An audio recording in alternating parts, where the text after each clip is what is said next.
미가서입니다. 미가는 남유다의 모레셋이라는 작은 마을에 살았고 이사야와 거의 같은 시기에 활동했습니다.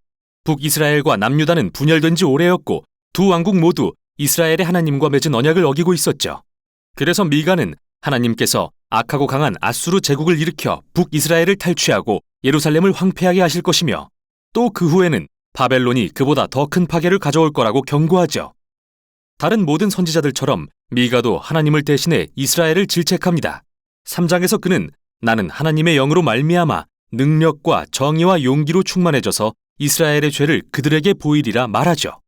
그래서 이 책은 대부분 미가가 이스라엘을 질책하고 하나님의 심판에 대해 경고하는 내용입니다. 하지만 미가는 이 경고들과 상반되는 희망의 소식도 선포하는데요. 심판 넘어 하나님이 이루실 회복에 대한 말씀이죠.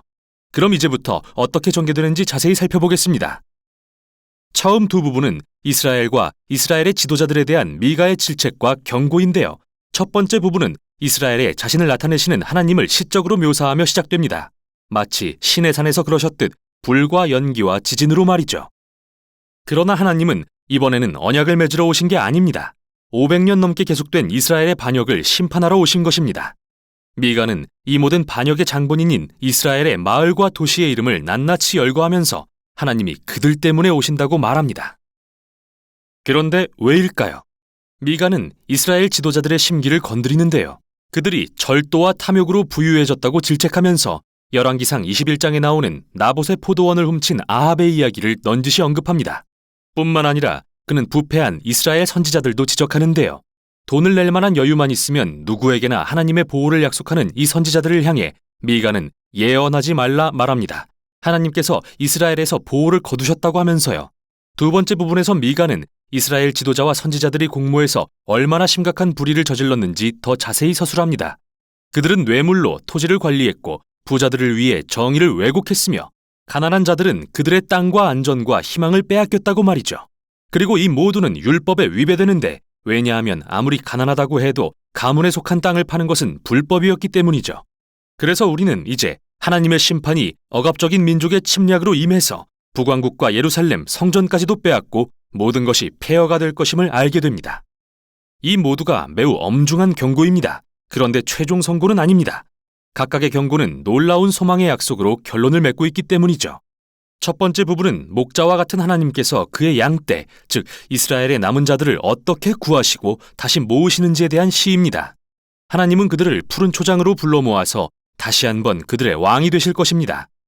두 번째 부분은 앞서 폐허가 된 예루살렘 성전의 모습이 나오면서 끝이 나는데요. 미가는 이 심판이 영원한 것은 아니라고 말합니다. 어느 날 하나님은 그의 성전을 높여 자신의 임재로 채우시고 그 도시를 이스라엘의 남은 자들로 채우실 것입니다. 그리고 하나님의 목적은 이스라엘이 하늘과 땅이 만나는 장소가 되게 하는 것이죠. 그래서 모든 민족이 예루살렘으로 흘러 들어오고 하나님은 그곳에서 열방의 왕이 되어 온 땅에 평화를 가져오실 것입니다. 이 두 개의 결론은 정말 강력한 희망의 시입니다. 책의 다음 부분은 이들을 좀 더 발전시켜 아름답게 구성된 일련의 시들을 보여주는데요. 모두 이스라엘과 열방의 미래의 소망에 대한 것이죠. 우리는 여기서 이스라엘이 아수르의 침략 이후 바벨론의 정복 땅에 포로로 끌려가지만 하나님께서는 그의 백성을 회복시켜 그들의 땅으로 다시 돌아오게 하실 것을 알게 됩니다. 그리고 나서 새 예루살렘의 다윗의 혈통으로부터 새 메시아 왕이 오실 거라는 것과 그가 베들레헴에서 나서 예루살렘에서 회복된 하나님의 백성을 통치하실 거라는 것도 말이죠. 끝으로 메시아가 왕 되신 이 하나님 나라에서 하나님의 신실한 남은 백성들은 열방 가운데 복이 될 것입니다. 그러나 동시에 하나님은 최후의 심판으로 그분의 세상에서 악을 제하실 것입니다. 이 책의 마지막 부분은 경고 다음에 희망의 내용이 선포되는 양식으로 돌아갑니다. 앞부분에서 본 것처럼요. 미가는 다시 이스라엘 지도자들의 불의한 경제적 관행을 들추고 그로 인해 그 땅과 백성이 멸망한다고 경고하는데요. 여기서 미가는 이스라엘이 하나님을 따른다는 게 뭘 의미하는지 요약하는 유명한 말을 남깁니다. 사람아, 주께서 선한 것이 무엇임을 내게 보이셨나니 여호와께서 구하시는 것은 오직 정의를 행하며 인자를 사랑하며 겸손하게 내 하나님과 동행하는 것이 아니냐. 이것은 정확히 이스라엘이 하지 않고 있던 것이며 그래서 멸망에 이르게 되는 것이죠. 하지만 이 책은 또 다른 강렬한 희망의 메시지로 끝이 납니다. 이스라엘이 한 개인으로 의인화됩니다. 그는 수치와 패배감에 홀로 앉아있죠. 분명 이스라엘의 파멸과 유배에 관한 모습인데요. 이 사람은 하나님의 자비를 구하며 들으시고 용서해 주시라고 애원합니다. 그런데 왜 하나님이 이 믿음 없고 반역하는 백성을 들으시고 용서하셔야 되는 거죠? 시인은 두 가지 이유를 드는데요. 첫째는 하나님의 성품 때문이라고 말합니다. 주와 같은 하나님이 어디 있으리요? 주는 죄악과 반역을 용서하시나이다. 그는 하나님의 자비가 그분의 분노와 심판보다 더 강하다는 걸 아는 것이죠. 두 번째 이유는 하나님의 약속들 때문입니다. 그가 말하길 주께서 옛적에 맹세하신 대로 야곱에게 성실을 베푸시며 아브라함에게 인애를 더하시리이다. 이는 이 책의 맨 마지막 구절로서 아브라함과 그의 자손에게 하나님이 주신 언약을 암시합니다.